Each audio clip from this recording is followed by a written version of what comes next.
How do you get inside a character's head? How do you achieve a character's voice?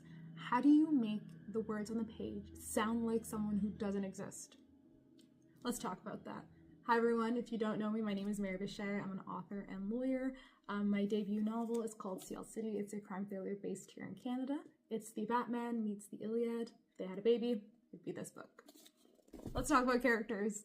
I love having a diverse group of cast characters. I like overlapping plot lines. I just, give me like a Super Smash Brothers Brawl character selection of like characters for a book, and I was like, love it.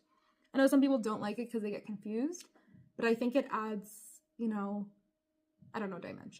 Okay, so how do you get to a character's voice? How do you sound like a character who might be vastly different than you are?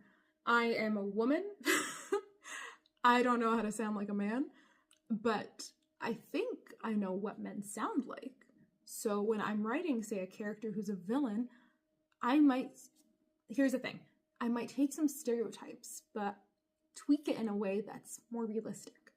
So if I have a character who's obsessed with power, and he's obsessed with power, he's a man, he's obsessed with power, and he's obsessed with controlling people, and if there's a character in opposition to him that is not relinquishing their power to him, and they're not afraid of pain or fear, then perhaps I would have this male character be more devious with his words.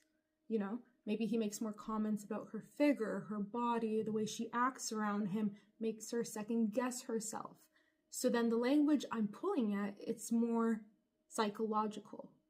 So if I'm entering that kind of darker headspace, I'm kind of thinking, okay, what's my goal here with this character's dialogue? If he's in opposition to this character who's not relinquishing control, how do I get to this guy's voice?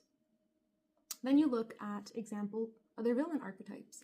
For my villain in my debut novel, Giovanni Moretti, love the guy, horrible guy. I would look at like Lex Luthor, Deathstroke. I would look at Zeus.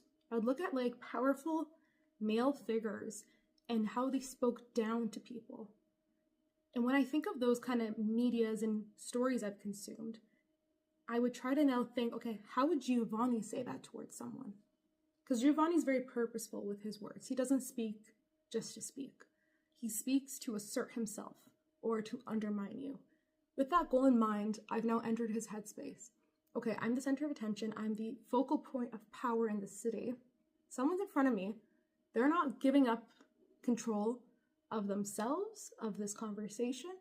Let me try to